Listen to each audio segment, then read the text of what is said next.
घनश्याम तिवारी जी, मैं आपके साथ शुरुआत करना चाहती हूँ।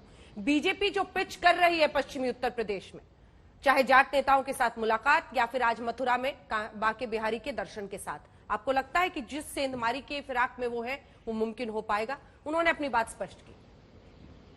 नमस्कार अंजना जी, आपको, दर्शकों को और मेरे को पैनलिस्ट को। तीन बातें अहम हैं। अमित शाह जी चाहते हैं कि विराट कोहली बैटिंग करते रहे और जय शाह कैप्टन बने रहें। ये इस तरह की पिच उत्तर प्रदेश में नहीं चलेगी।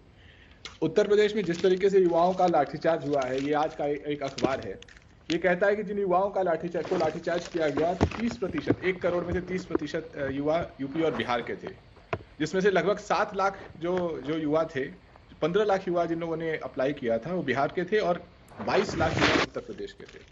22 लाख युवाओं को गणतंत्र दिवस से एक दिन पहले प्रयागराज की पुलिस जब लाठी मार रही थी तो वो लाठी एक पे नहीं मार रही थी, सब पे मार रही थी। ये मुद्दा अहम है। ये देश का दुर्भाग्य है कि गृह मंत्री गणतंत्र दिवस के दिन इसलिए मीटिंग करते हैं कि नफरत की साजिश भारतीय जनता पार्टी की विफल हो रही है और चुनाव में अगर हेट विफल हो जाए तो ट्रेड सफल हो जाए।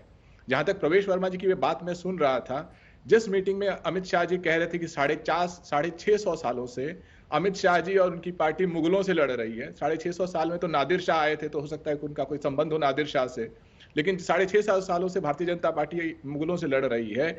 वही प्रवेश वर्मा 2 साल पहले इलेक्शन कमीशन ने उनको हेट स्पीच के लिए नोटिस दिया था, एक्शन लिया था। तो समूची भारतीय जनता पार्टी अगर एकमात्र इसी एजेंडे में लग जाए कि गृह मंत्री से लेकर के प्रवेश वर्मा से लेकर के आदित्यनाथ तक कि किसी तरीके से हेट सफल हो जाए, युवा हार जाए, जो बेरोजगार है वो हार जाए, जो बुरे दिन लोग महंगाई के चलते देख रहे हैं वो हार जाएं, जो किसान है जिनकी फसलें नष्ट हो रही हैं वो हार जाएं, तो ये भारतीय जनता पार्टी की गलत सोच है। वो नहीं जानते कि उत्तर प्रदेश में किस तरह की हवा चल रही है। सब जनता इस बार भारतीय जनता पार्टी के इन सारे बेबुनियादी मुद्दों को मटियामेट कर देगी।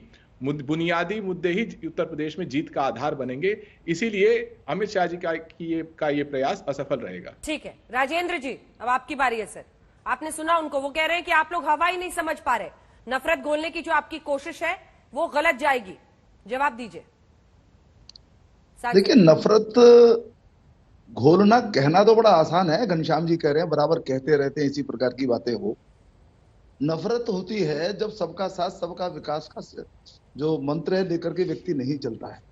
नफरत किस प्रकार से होती है? जब आप न्याय नहीं करते हैं। मुलायम सिंह जी को बराबर, यदि मैं अखिलेश जी के संदर्भ में बात करूं, मुलायम सिंह जी सरकार 3 बार रही, अखिलेश जी को 1 बार मौका मिला, परंतु अपराधियों के साथ जिस प्रकार का संरक्षण उनका रहा और अल्पसंख्यकवाद के चलते जिस प्रकार से वर्ग विशेष के अपराधियों पर उन्होंने कार्रवाई नहीं की, इसके कारण से घृणा फैली, इसके कारण से नफरत फैली। हमारी सरकार ने तो, चाहे वो केंद्र की सरकार हो, 2014 से माननीय नरेंद्र मोदी जी हो, 2017 से योगी जी हो, बराबर हमने सबका साथ सबका विकास के आधार पर प्रत्येक व्यक्ति के साथ न्याय किया है। आप जरा कोई बताए, अल्पसंख्यक वर्ग के व्यक्ति हो या अन्य किसी वर्ग के व्यक्ति हो, रिलीजन के आधार पर या जो जाति के आधार पर हमने भेद ही नहीं किया। तो वास्तव में सबके साथ न्याय करना या इस प्रकार की राजनीति को प्रश्रय नहीं देना जो घृणा फैलाती है, तो भारतीय जनता पार्टी ने किया है।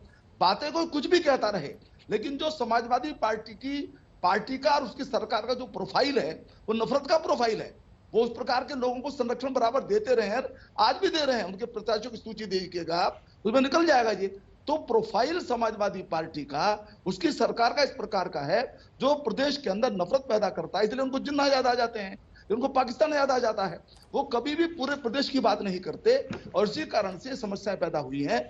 भारतीय जनता पार्टी मजबूती के साथ जो उसका विकास का एजेंडा है, सबको साथ लेकर के चलने का एजेंडा है, उसके साथ चल रही है और निश्चित रूप से उसी आधार पर भारतीय जनता पार्टी को भी सफलता का विश्वास है और हमें सफलता प्राप्त होने वाली है।